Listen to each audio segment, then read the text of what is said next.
used to fuel a genocide against my people. It's not anti-Semitic to say that I don't believe that hundreds of thousands of Palestinians, that millions of Palestinians should be displaced, should be killed, should be bombed, should be not given access to food and water like we've seen in Gaza for the last 11 days. They've been under even stricter blockade, not allowing electricity in. During the month of Ramadan, people are continuously But that is starving. not why he's so being... there's nothing anti-Semitic. That is not why he's being threatened up. with deportation. I mean, my question for you would be, Nardeen, I've asked you this before, and I'm interested if you've got the same answer or not. But I mean, do you personally, right now, do you support Hamas? What's up, everyone? Welcome back to the circus where the infamous "Do you support Hamas?" question gets thrown around like a wrecking ball at a glass tea party. Here comes the master of destruction, Piers Morgan, setting up a yes or no trap that tries to hide 75 years of messy political chaos under the rug. Imagine asking someone stuck in a burning building if they support the fire. Sounds ridiculous, right? That's exactly what the question is. It's not about showing real concern or understanding. It's just a fake morality test meant to oversimplify a long, painful history of occupation, stolen land, and harsh blockades. And trust me, you don't want to miss how this ends. Let's get into it. I don't condemn and I don't tell people who are living under occupation, living under genocide, how they can resist But do you their support occupation. You know, I've never publicly expressed support for any specific parties or groups in Palestine, including the Palestinian Authority even. But I support all people who are oppressed to resist their oppression. You can't tell people that they don't have the right to defend themselves. Right, but you do accept if you're not prepared to condemn a group like Hamas, then you are de facto supporting them. I'm not going to condemn anybody who's defending themselves, and I won't condemn my people who are the victims of this. Hang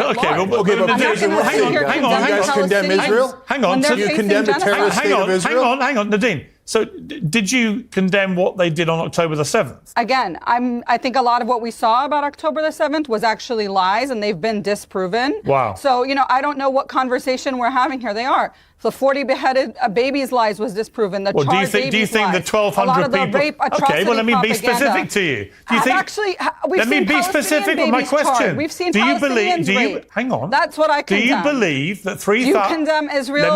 Can I ask you a question, please? Let me ask you a question, then respond. That's how this works. Do you believe that 3,000 Hamas terrorists crossed the border on October the 7th in 3 different phases and attacked indiscriminately any Israelis, in particular Jewish Israelis, they could get their hands on, that they murdered 1,200 people, that they wounded, some of them irreparably in terms of injuries that will never be recovered from, nearly 7,000 more people, that they captured and kidnapped 250-odd people, including a baby, including Holocaust survivors. So do you accept those basic facts? I mean, the U.S. government is currently negotiating, the continuous ceasefire with Hamas. And so it's clear that, I'm just asking if you accept those actions facts. were taken. Nardeen, I just asked you if you accept those facts. Like I said, it's clear whatever actions they've taken, and I'm not sure, what part of all of that is or isn't true. There's been a lot of propaganda, but it's clear that that was a response to oppression since 1948, to when Israeli groups, Zionist groups went to Palestinian villages like mine. So just to be clear, you don't condemn that. Even worse than that. So you cannot condemn what they did that day. Like I said, I can't condemn what has been repeatedly put in the media. We've heard you loud and clear. What I don't know is true. What I don't know to be true. I know. How very convenient that you don't think any of it's true. I mean, we literally saw what they did through their own GoPro videos that they beamed to the world of them murdering innocent people. They literally beamed it in real time. I believe Israel actually killed a lot of their people through the Hannibal Directive. They were proud of it. Do you condemn the Hannibal Directive that was directed towards their own people? If Israel cared about their hostages so much, why do they continuously bomb Gaza while they're there? Right, Winston, I believe a lot of what we saw on October 7th actually came from the Israeli side. Okay, Winston, the Hannibal Directive is a perfectly valid point that it does appear that certain leaders on the Israeli side are now conceding there was a Hannibal Directive, which is that they would basically stop their own people from being kidnapped.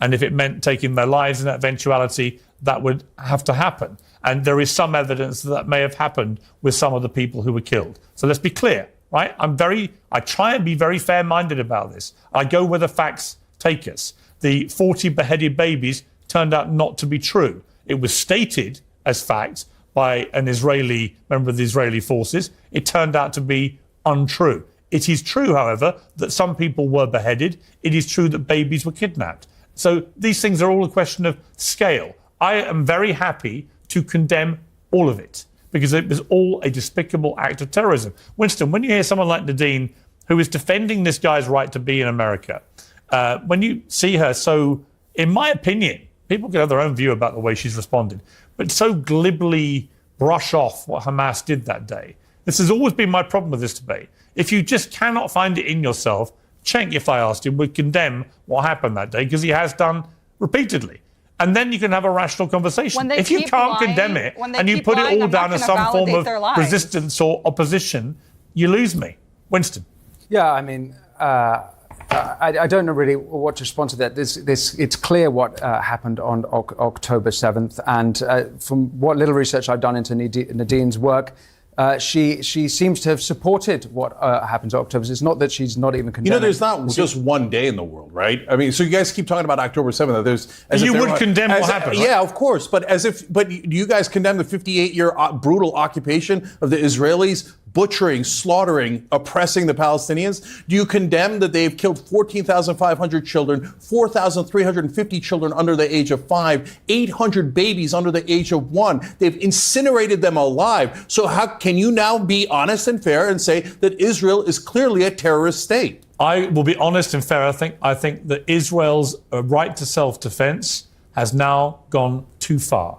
I think I've been saying this for months. I think they have killed too many innocent civilians. They keep saying that they have. Proportionally, it's been better than any other modern urban warfare, to which I respond, actually, there is a massively disproportionate number of children, i.e. under 18s in Gaza. Half the population of 2 million is under 18. What I won't do is say that they didn't have a fundamental right stroke duty to defend their people after the appalling atrocities of October the 7th. Then do because Hamas had said they're going to carry on doing it. Because Hamas's official spokesman said we're going to do this again and again and again. Years, then do the Palestinians have a right to defend themselves? You say Israel does. When Hamas, in their mind, defends the Palestinians, you say they're no good terrorists. If anybody ever says a kind word about them, they should be arrested and deported. I think the honest answer... But when Israel does 400 times worse than Hamas, they've gone too far. I wouldn't call them terrorists. You're allowed to support them and their terrorism. Well, in the 75 years or so of this conflict, right, there have been 5 flare-ups of war that people accept were flare-ups of war. It would be hard to argue they haven't all been orchestrated by the Palestinian side. Would you accept that? In other words, the actual flare-ups of war. No, I don't accept that. You don't accept that? No. You don't accept that Palestinians or pro-Palestinian groups or Arab groups have actually been responsible for the outbreaks of warfare? No, I don't accept that 1%. Okay. Well, so first of all, if I occupy you in a prison for 58 years and you try to break out 5 times, I wouldn't blame you for it. Well, but even so, no. So Israel, for example, on October 7th, we know that they had the intelligence on October 7th, the greatest intelligence agency in the whole world. And then, so why did they let it happen? Spectacular failure. No, it's not. It was a spectacular success for their mission to grab Gaza and the West Bank. No, that's nonsense. Nonsense, my ass. That's conspiracy what are they theory doing now? Bullshit. So, Piers, will you admit that once they try to push the Palestinians out and take Gaza for themselves, that it was never about self-defense? It was always about stealing Palestinian land, which is what they have done over and over and over again since 1948. Yeah, the idea that the Israelis knew what was going... Hang on. Sorry, just to respond to that. The idea that the Israelis knew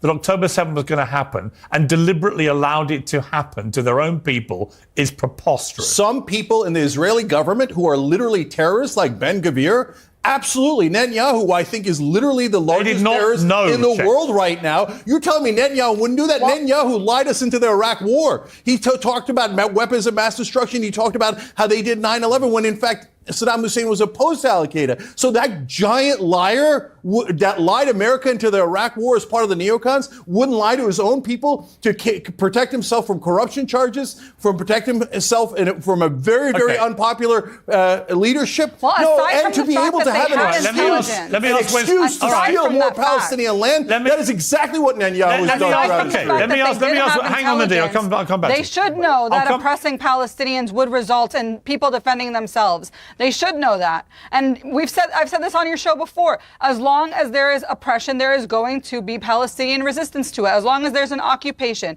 apartheid, genocide, ethnic cleansing, Palestinians are going to take whatever means they have to defend themselves. We don't have an army because we don't have a state, because the U.S. and Israel continuously blocks that from happening. So yes, when Palestinian militias come together to defend themselves, they're going to be considered terrorist organizations because there is no means for us to be able to lawfully do that, which is exactly the situation that they created. So yes, they are going to expect that it's going to happen, whether they have the intelligence or not. But I do know that they had the intelligence. We do believe they had the intelligence to know that an attack like October 7th was imminent and that Palestinians are going to continue to resist regardless. Okay, Winston. That's in the Israeli papers. It's all right. Acknowledged. Yeah, Winston, final word to you here. And I would just ask you a difficult question, I guess, which is, there are many people who are absolutely of the view that Israel should continue until the last Hamas terrorist is gone. Many in Israel feel that.